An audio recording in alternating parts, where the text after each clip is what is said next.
All right, guys. Well, I thought I would do a quick live over here because I'm doing a live over on my YouTube channel at 4. I thought I'd just do a quick live over here first. And what we're going to do, let's see. Hi, Ruby Alice.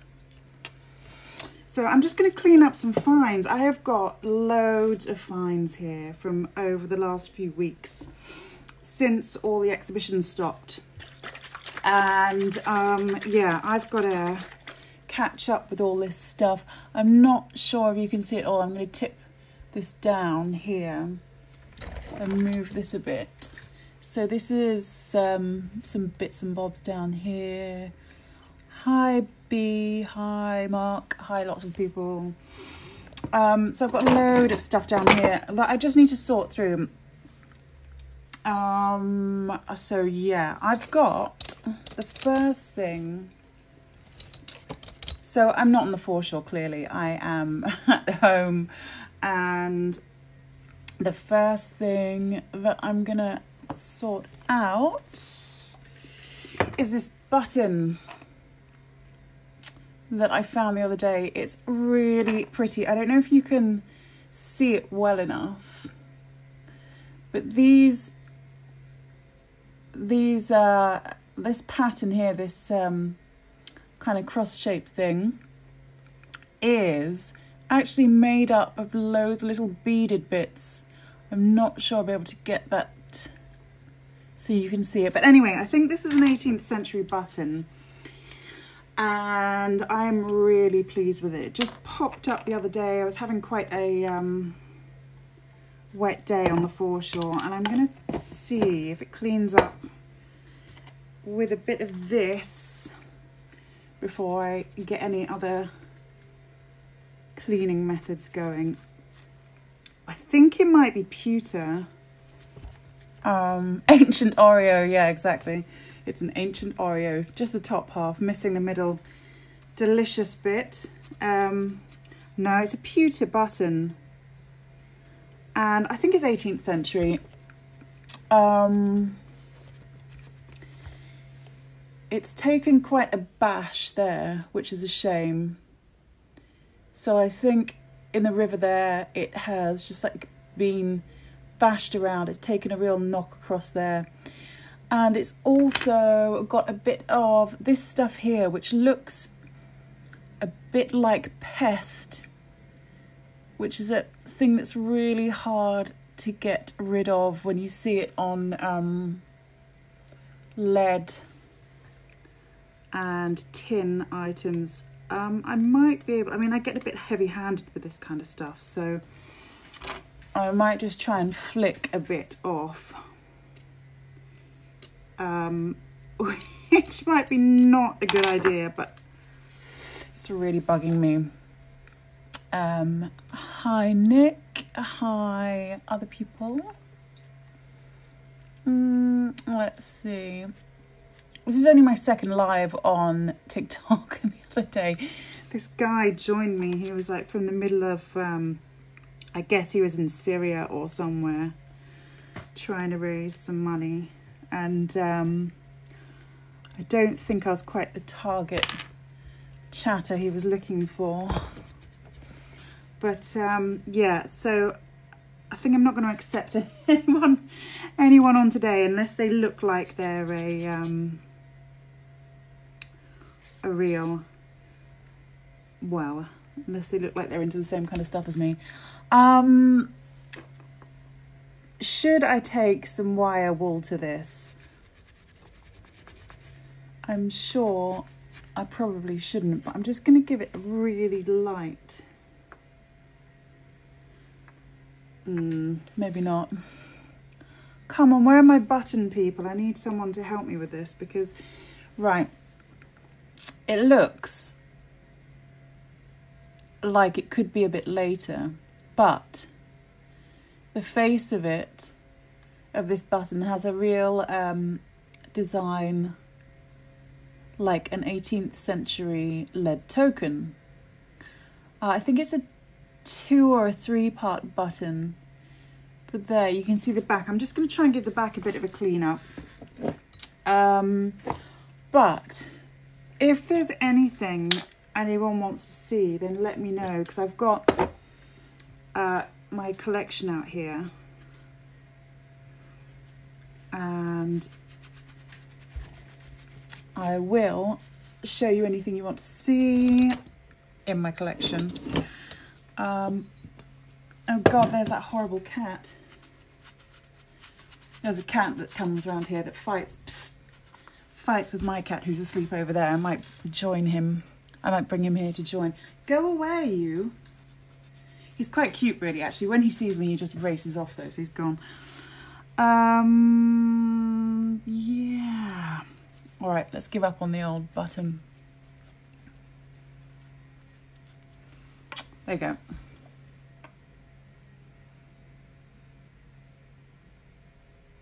There it is. All right, so I've got some pipes that need a bit of sorting out. Oh, let me just put you down here. So in here there's a whole box of pipes. Hi Bahula and whoever else. So when we find these pipes, they tend to be full of mud here. And if you bring them home and you let them dry, okay, so this is an 18th century clay tobacco pipe fragment. It's got a bit of a stem there and it's got the bowl there. It's pretty much intact on the bowl. It's got a couple of nibbles, you can see. But yeah, when we fish these out, they have a mud clod in them. And sometimes, if you're lucky, when the mud comes out, you can find something in there, maybe a little coin or something.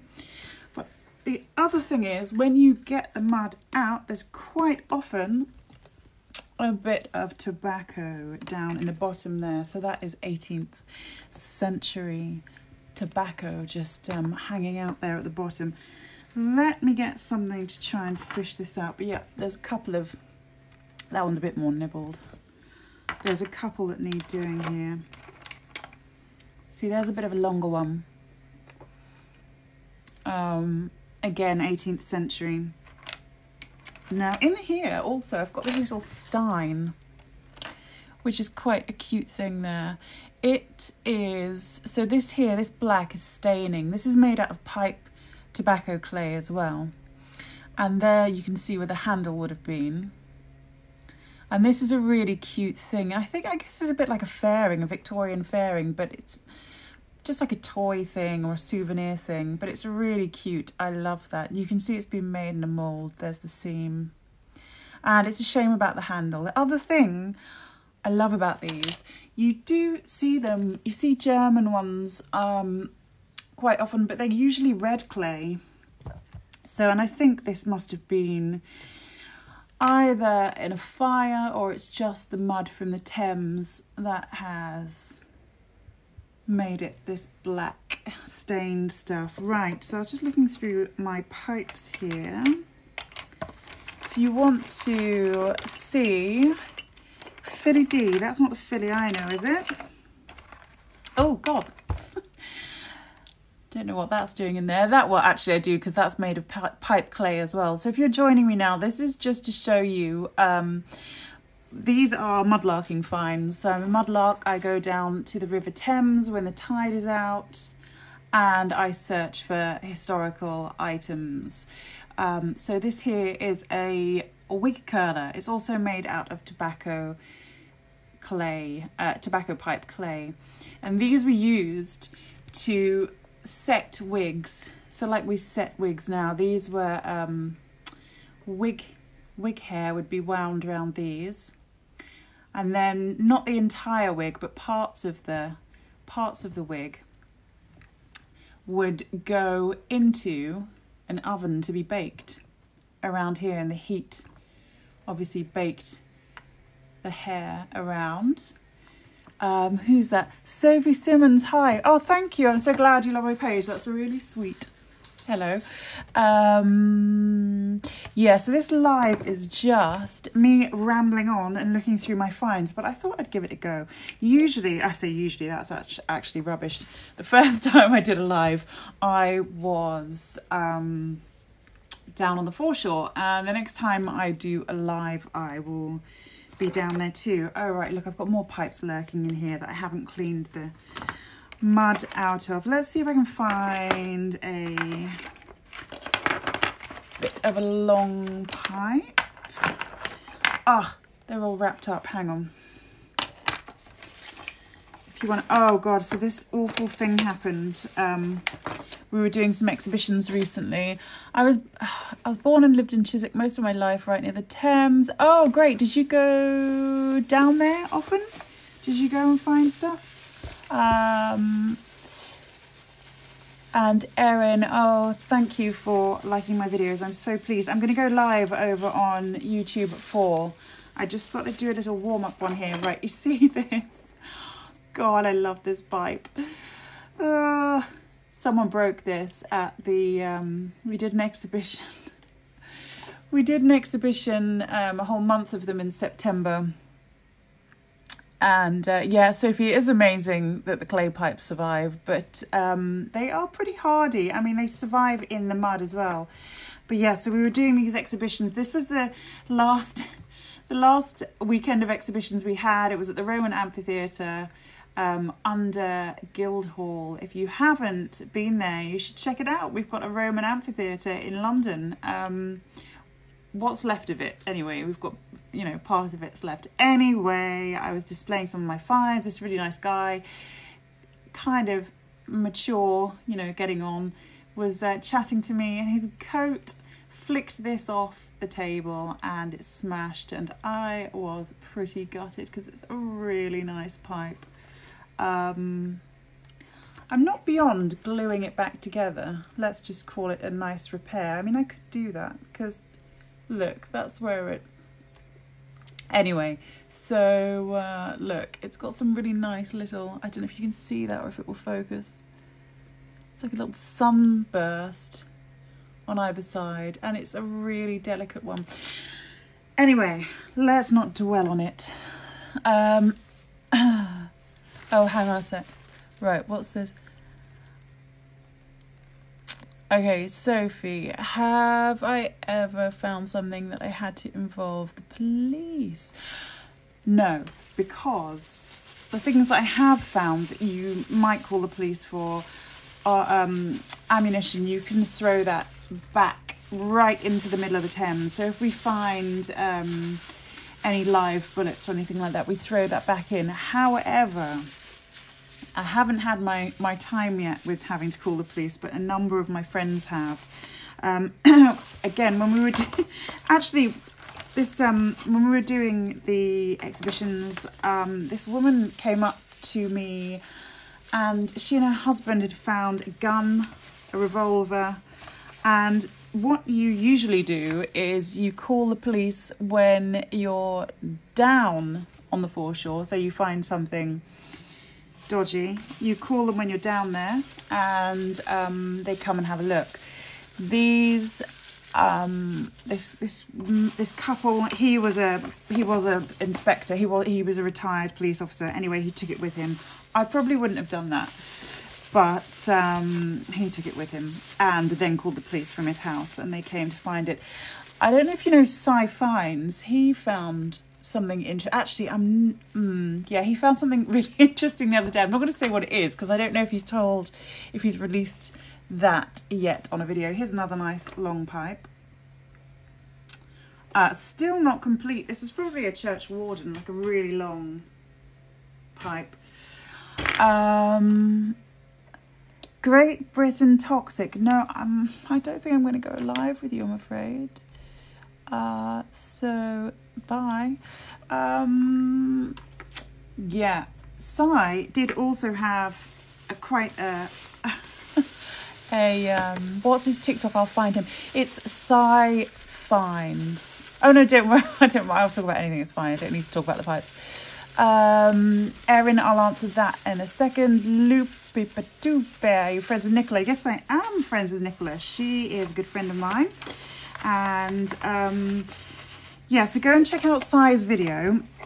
There's one where he's gone on a bottle digging thing, and yes, he had an unexpected visit. I think someone maybe called the what are they called? Anyway, someone called the police on them, and I think it might have been like counter-terrorism or something came down to find to find them in the middle of the woods, but it was all easily explained. Do go and check his videos out. You'll find him really easy. Sai Fines and Nicola White, Tideline Art. They are both friends of mine. Right. So, are there any? Oh shit! Hang on. I mean, whoops. Is there beef in the Mudlarking? Yeah, there is. Okay, let me answer these in order. So, are there any unspoken or even spoken guidelines with mudlarking? Yes, for sure.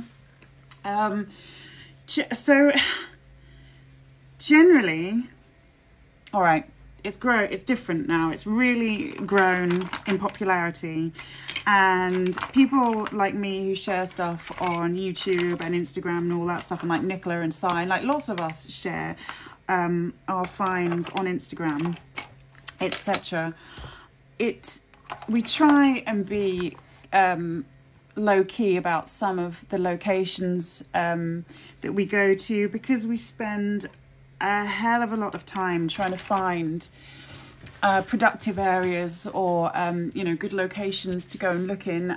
Yes, there's a finite amount of foreshore you can look at, but the foreshore changes, so something that might be productive one month or whatever might change. So we don't tell each other our locations really, unless we kind of know each other well, or we take a shine to someone or whatever. So yeah, we don't really talk about locations. When people like me and Nicola and Sai, when we do videos, I'll reveal locations if they're like really obvious. So like when I'm in the Pool of London area and I'm like right in the centre of town, it's obvious where I am. It's not a big deal. But the other thing is, even when we go to areas that are obvious, there are always productive patches in those areas that you wouldn't necessarily be able to find unless you've been mudlarking for a long time. So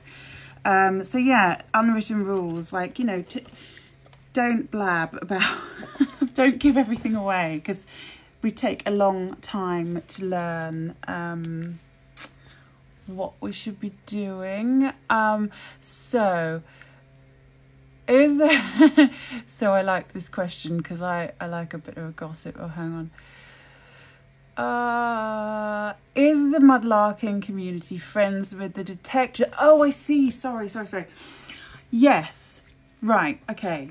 Is there beef between mudlarking and detectorists? Not really. I mean, lots of my friends are detectorists as well. So it depends what you're, if you're, I think there's room for everyone. And if you are relaxed and easygoing and sort of understand that there is room for everyone to be there, and, there are no kind of, you don't have to beef with people, then that's fine. Some people who will remain anonymous, I won't snitch, don't like detectorists, and yeah, so I know I've got to really watch it on here. I have to try not to swear. So yeah, so some people don't like detectorists, but it's like some archaeologists don't like mudlarks, some archaeologists don't like detectorists. There is kind of existing beef from years and years and years and years ago, like 70s, 80s. Thank you, Loopy Patoope. Oh, Loopy Patoope, I've got you now. Yeah, Loopy Patoope.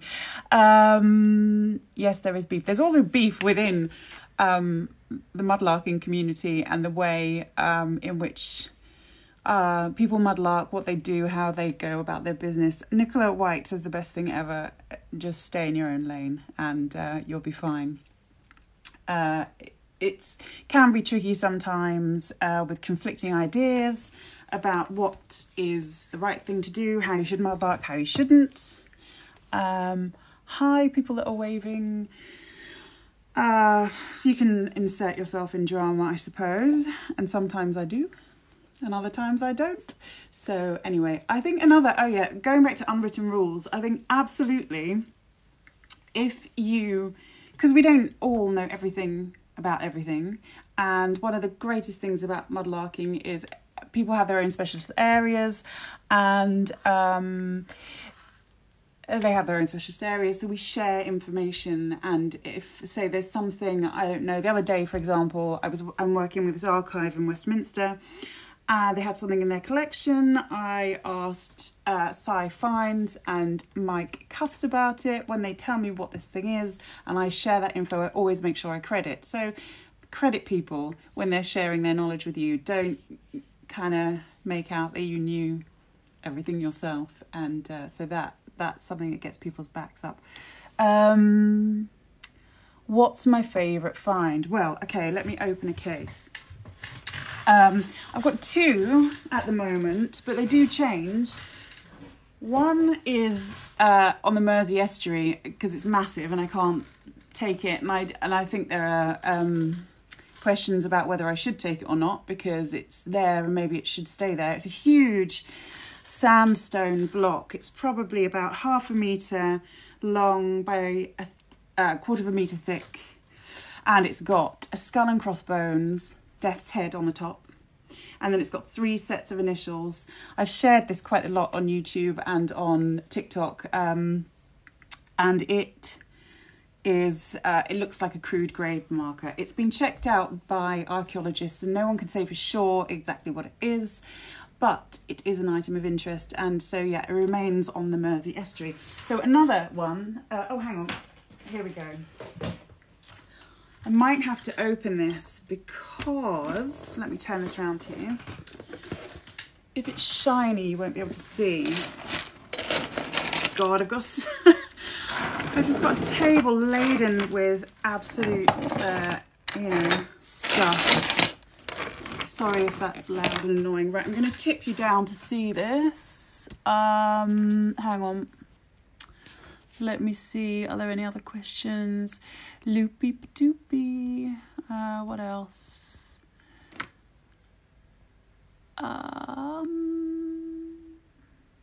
Right, here you go. Can you see that? So in here, I'll just open it because it's hard to see. So yeah, as I was saying, come over to YouTube for my live at 4 if you want, because I think it will have a bit of a different vibe over there. Oh God, hang on. Amazing, thank you. All right. Let me put this, these things are so good, but they are kind of fragile. Right, let me move this glass thing. Okay, where is it?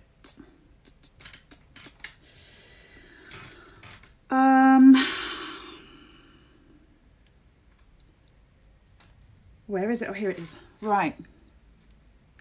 This at the moment is, hey, shell spear. Right, hang on. Let me flick this back because I can't really see what I'm doing. So this at the moment is my other favourite find. Let's see if you can you make that out?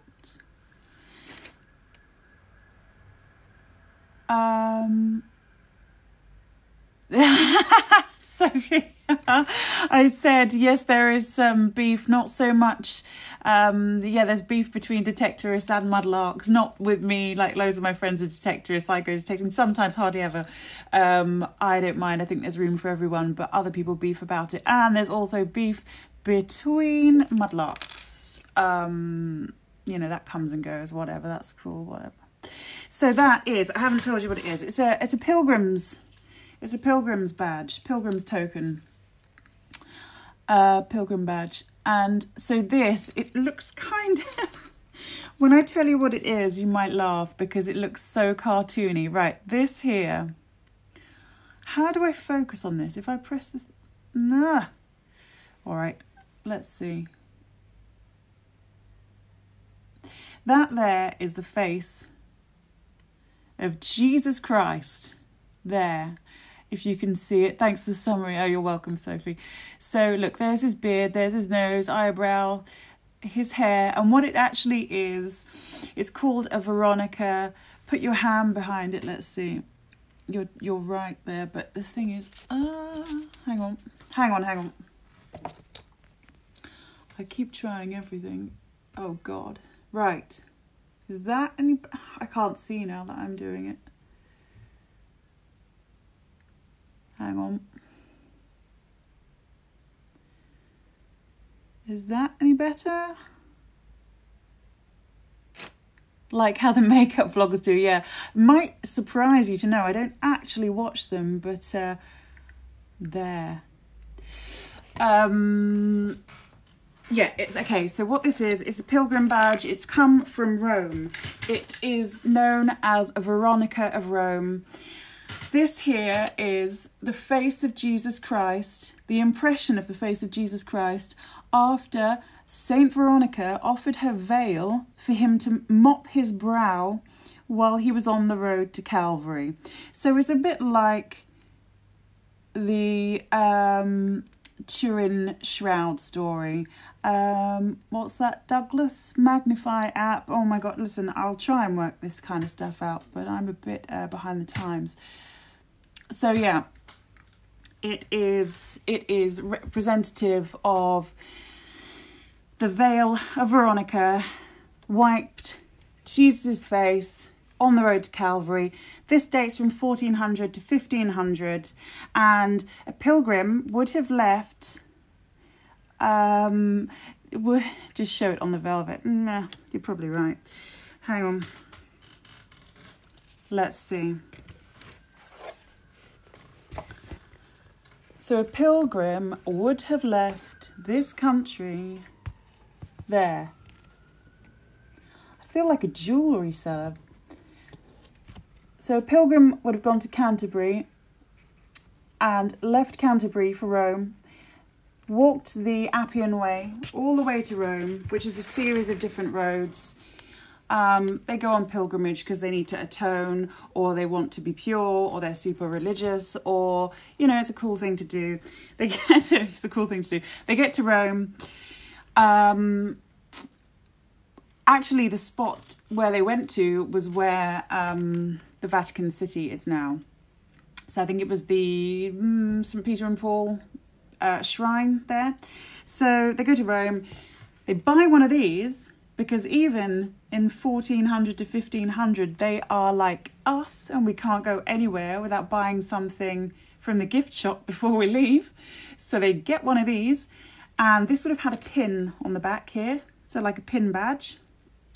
And pilgrims often wore caps, they had staffs to walk with, and they had cloaks, and they put these pilgrim badges after they bought them on their clothing, and then they walked all the way back again. So can you please do ASMR videos? Well, yes. In what sense? Like, what can I know I did it with the bones thing, but that was accidental when I went to the old bone place and went crunching on the bones. I actually didn't mean to. Clinking coins and pipes would sound so lovely. That is true. When I go down to certain places on the foreshore and they are just covered in pipes and beach glass, the tide coming in and out is absolutely lovely. Hi, sorry, blonde. I know you from YouTube. Your voice is a bit... Oh, thank you, James. That's a very kind thing to say. Yeah, so the pipes and the coins are lovely. So the question was, what are my favourite finds? Here's the thing I found just the other day. So I've kind of cleaned it up. Everybody loses their what's it about this, because because it's Tudor and it's Henry VIII. And even though you can't really see much of it, that is a silver, hiya, sorry. It's a silver hammered coin. It's a groat from Henry VIII. And what you can see on there is a bit of the shield there. It's been folded either because it's been knocked in the river and folded, or it's a love token. Usually love tokens are bent into an S shape. I've got one here, in fact, I can show you.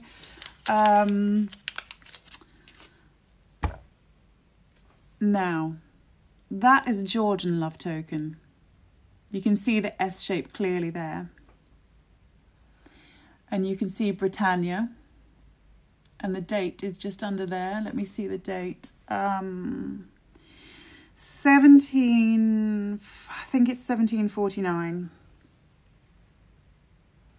So there, that's a love token. You have so much knowledge. Thank you, Sophie. I try.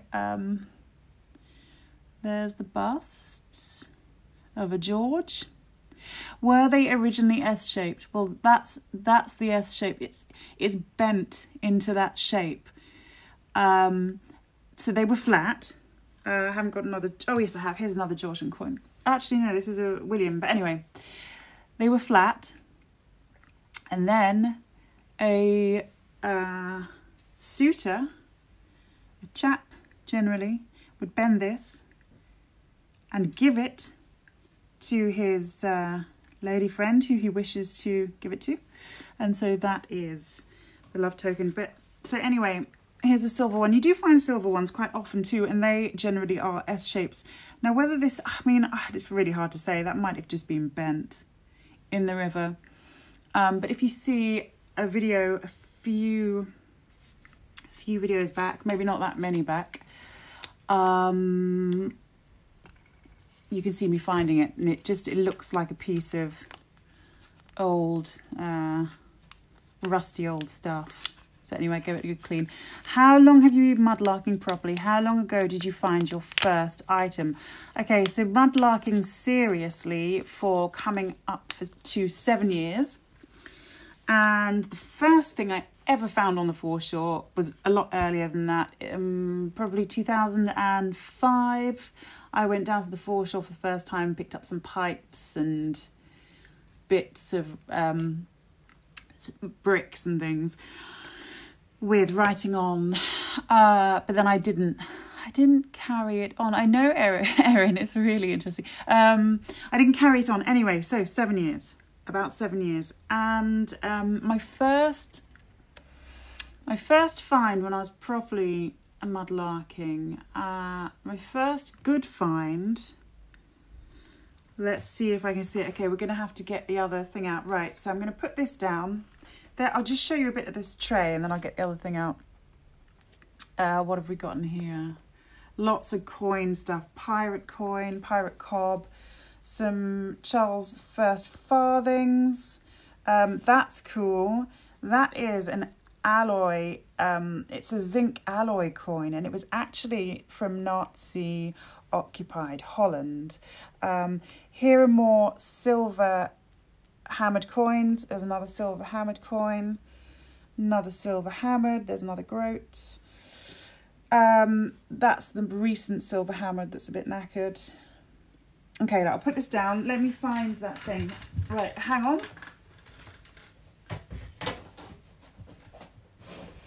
Okay, this is the case of nightmares. Hang on. Off topic here, see lots of instruments. No, that's my partner. He is a musician. I am an artist as well as a mudlark. So that's why there's so many paintings and things. We both paint. I literally just looked at my boyfriend and said, why haven't you bent a coin for me? I know. Outrageous, isn't it? He's a jeweler we love. Oh, that is so cool. That is really cool, yeah. You should go a coin bending, and you can wear some bent tokens on your neck, maybe. I'm an artist as well. Oh, yes, Erin. My art is at marielouiseplum.com. And I do lots of, I'm interdisciplinary, so I do lots of stuff like painting and drawing and printing and all sorts of things. And video and lots of things. Right. Welcome to the Case of Doom. I call it that because, ow, it's a kind of a nice case, but everything, it's a cheapo one and everything falls out of it. Right, here's some stuff. There you go. Right, in this bit here, we've got, oh God, I feel like I'm one of those quick buy now selling jewellery people. So these are all lead items over here. These are lead tokens I've got, like these things, 18th century lead tokens. What else have we got? Bag seals, cloth seals, like anti-tamper seals.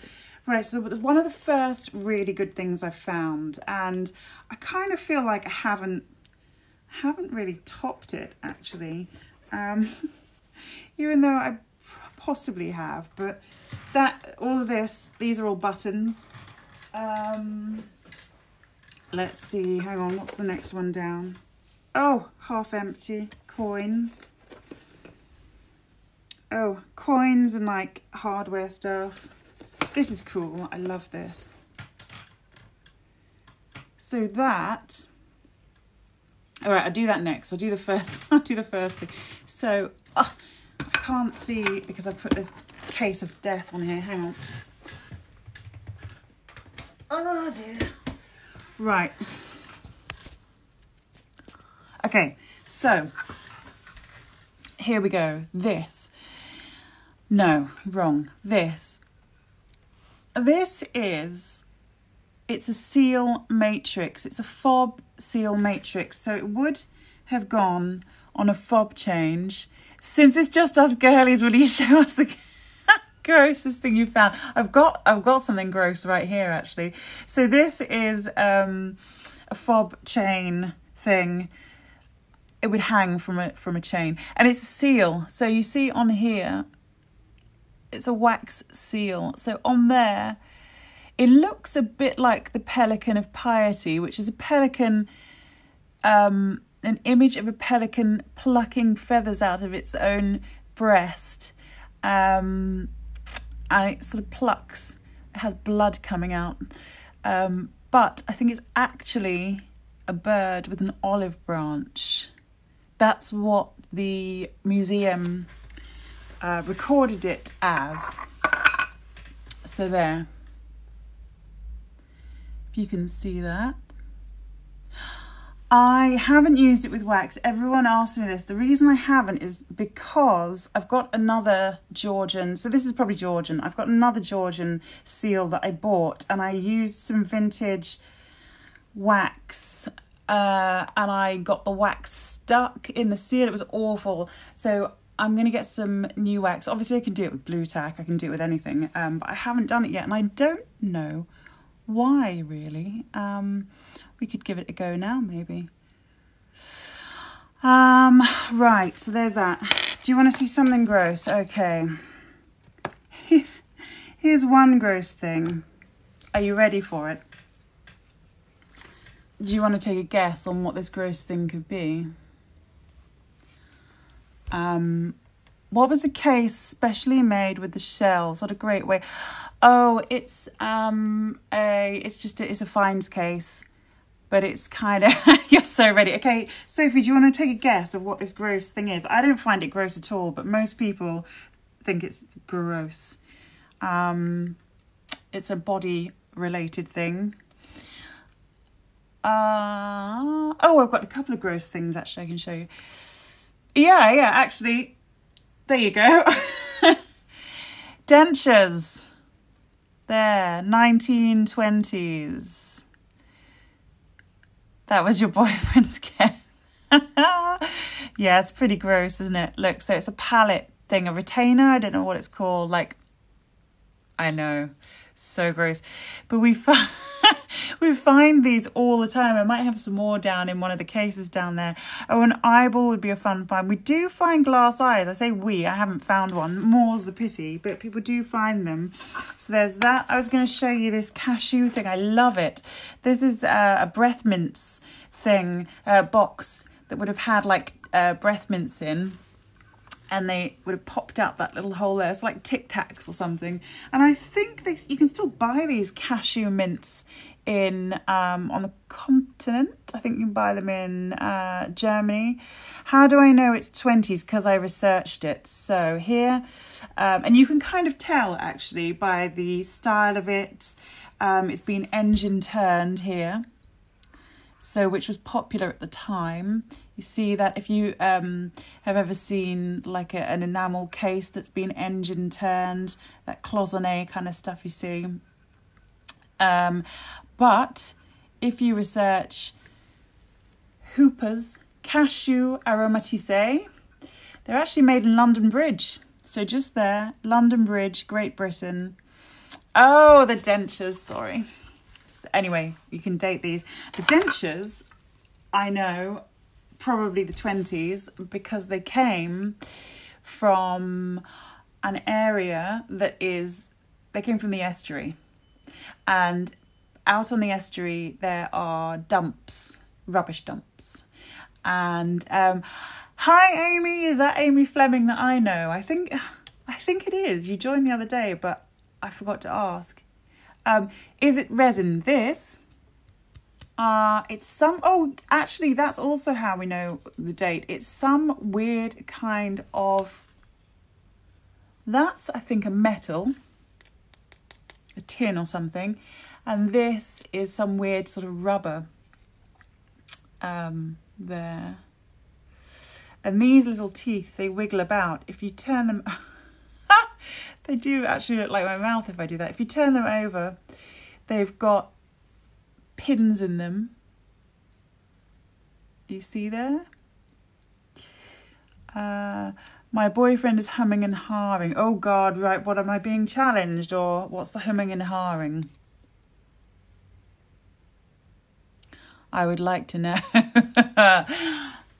I like a good hum and ha. What is it? Let me see if I can find something else gross, because although I can't remember where I've put it. He reckons 30s for. Oh, do you know? I could be. I don't know if as late as 40s. The dump site is definitely. There is a newspaper there from the 30s. Floating around on this particular site that everyone keeps finding bits of. Could be right. But I don't believe a word he says. You know what? He could be right, actually. He could be right. I am not an expert in denture dating. So he could be right. I don't mind. I'll take a challenge. That's fine.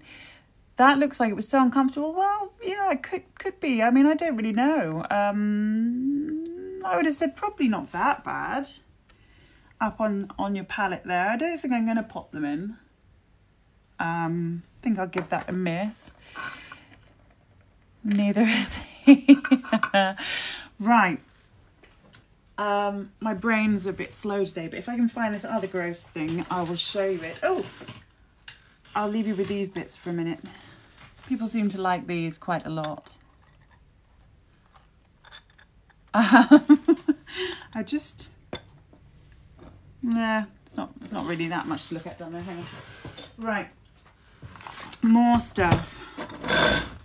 If I can remember where I put this thing, it might be out in another room.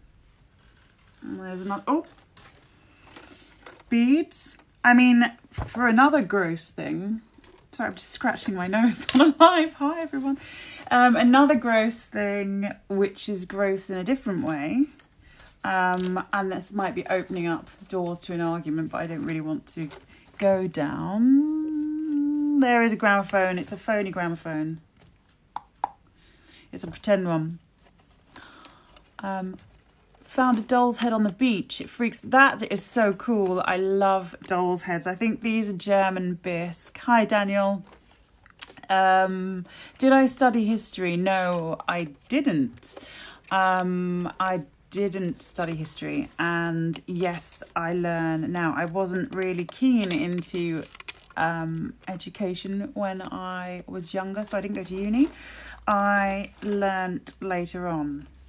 So these things, this here is shell money. They're called shell money. They're cowrie shells. And they are highly prized items for body adornment, and they were used to trade with. But here as well, I've got to try and squish this down. This is quite a recent find. Now in here, they all go flying down. This here is a trade bead, as well as this one. That's a trade bead. There are others in here, chevron trade beads. I can't see them. Okay, let's see. That's a Boston trade bead. Oh, there's a chevron. So yeah, these are kind of gross in that these beads here were used quite often in the transatlantic slave trade. Yes, Sophie, definitely. The beads are awesome. Well, they are awesome. They're beautiful, but they're also, you know, you can't talk about them without talking about the fact that they were used to trade for spices and other commodities. They were used to trade for easy passage across the seas when our traders would go buying. They would also be traded. Thank you, Erin. Thank you for joining me. I'm going to have to switch off soon. I will do it again. And next time I'll be on the Foreshore, so thank you. They were also used to trade for what was termed as human cargo, which obviously is enslaved people. So, kind of gross. One bead expert, because there is such a thing. Hi Fred. She refers to them as silent witnesses of the past because they are, aren't they? They were there. They were there when all of that was going on. So found a freaky, treading on something. Hang on. Found a freaky clown's head. It's tucked in one of the little wall nooks at Ben Oakley Gallery. Oh, that sounds so cool. Do they know it's tucked in one of the wall nooks, or is that your addition there? The stories aren't... What's that? Oh yeah, the stories aren't. We like that saying. It's stoically... Yeah, it is. With the silent witnesses. Yeah, it is. It is. I've just opened... No, sorry, Mohammed, I don't want you to join me. Right, I've just opened this thing. I'm trying to find something in here that's pretty gross. Oh, I've got a cool thing I can show you in here. There it is. Oh, what do you know? There's another denture-related item. I think the teeth have come off of that one. Not quite sure what's happened there. It was my donation to all the other hidden... Oh, that's so cool. I'm going to have a look at that later, the Ben Oakley Gallery. Let's see. It's interesting this. So this second live I'm doing now, so there's 6 people there at the moment.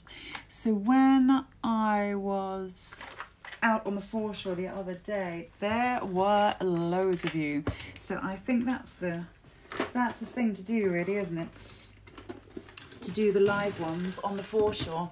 Where's this? I can't find it. Right, basically I'll just tell you what I was going to show you because I can't see it. Oh, it's a really gross thing. It's a bit of an enema syringe. So in the 18th century, we had enema syringe. We had smoke enemas, and people would go for this health treatment, and they would have smoke literally blown up their ass. Hi John, hi Farf, hi Farf.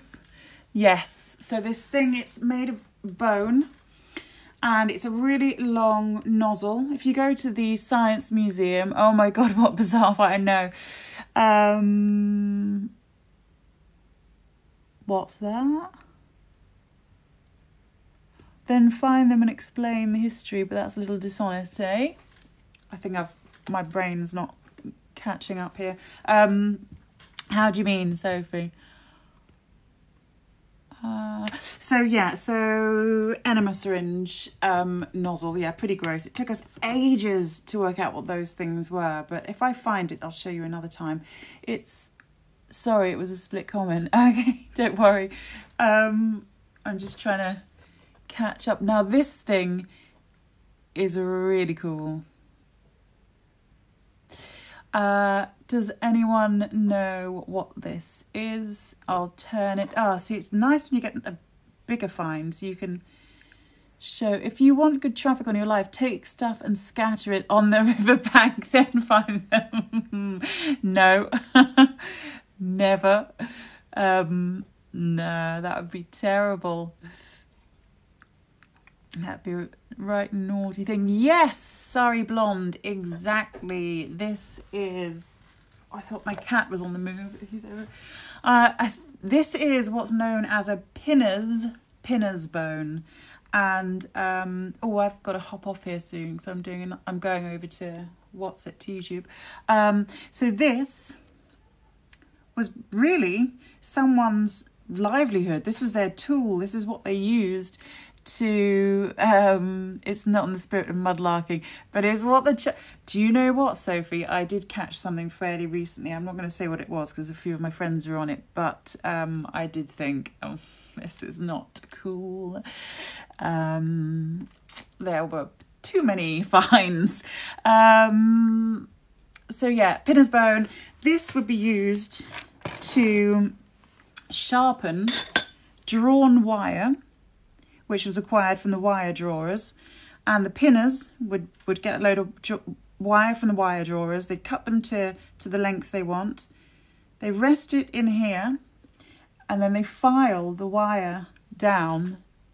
You see how they're pin shaped?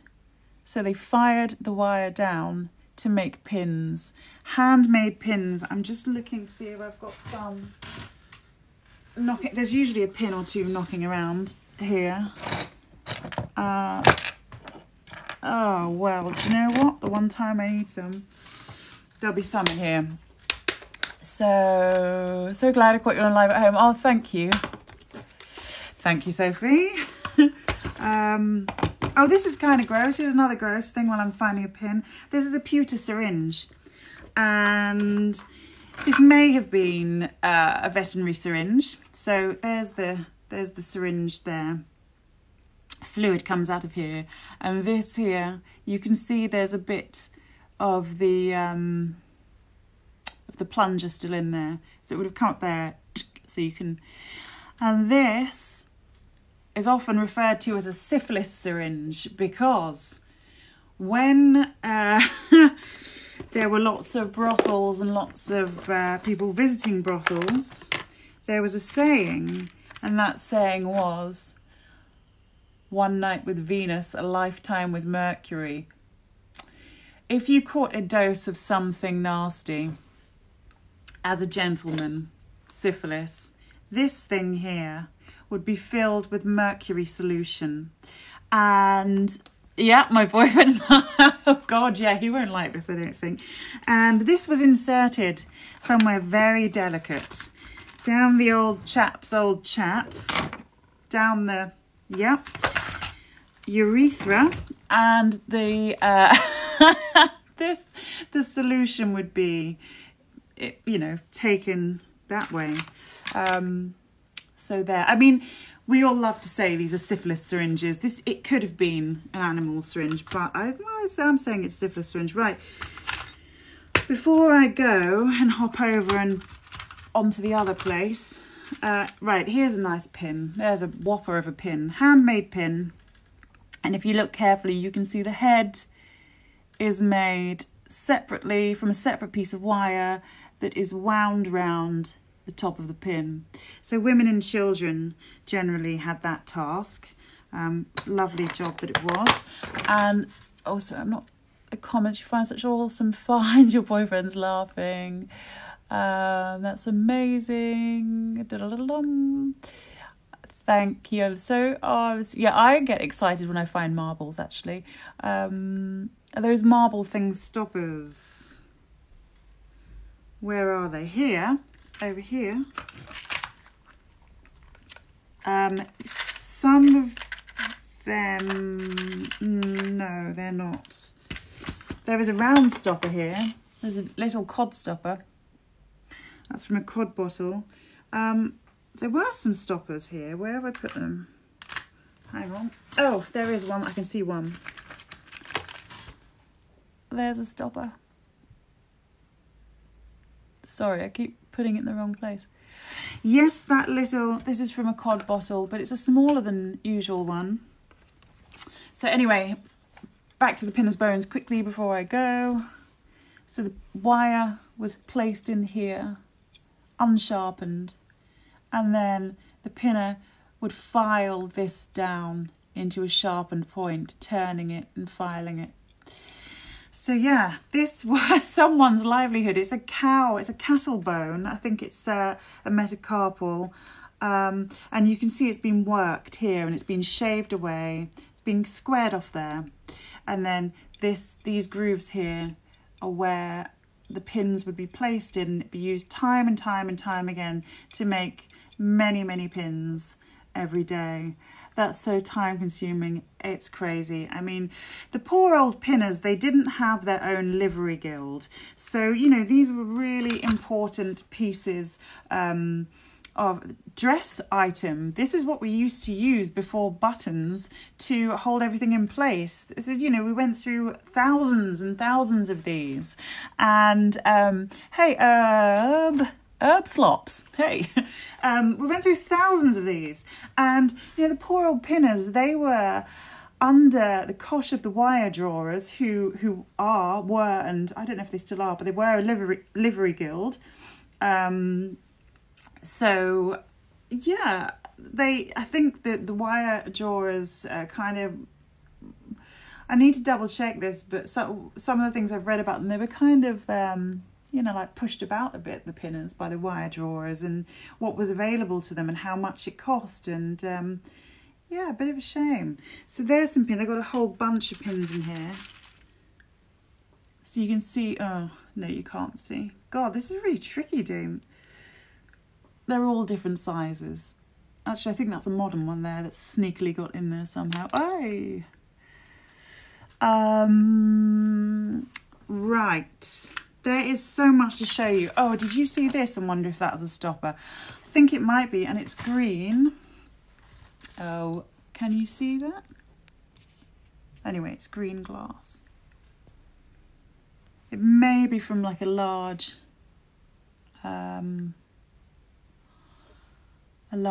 pharmacy bottle. Right, what time is it? 3:43. So, yeah, I'm gonna, you can tell I'm getting tired now. I'm sort of fading, but I'm about to go on the live on the other side. So if you've got a YouTube, so cool, I just started a book on mudlarking. Aha! Which book have you started? Putting your hand, oh yeah, I will do that. I might get a little prop, like a fan, that I can. Which book have you started reading? I've got a coffee here. It's a bit cold now. I might have a coffee. I think that, oh right, okay. That's Laura Maitland's book, yeah. That's correct. She's got a couple of books out. That's the one. Enjoy it. I'm just trying to, every time I go up here, it's 'cause I'm like sitting in piles of boxes and things. Oh, I'm stuck. Right. The other live's going to be landscape. They don't like it when I go portrait over there. Have a great weekend. Hi, David. Can anyone go out in Mudlark? Right, I should have said this earlier, actually. Yes, but you must have a permit. Have a great weekend yourself, Peach. Going to go now. Thanks for teaching us cool things. Thank you, Sophie. Thanks to your boyfriend as well. And I will see you next time, probably when I'm on the foreshore. Yeah, you need to have a permit. Sorry, Lucy, I'm about to finish, so I'm going to say no to your request there.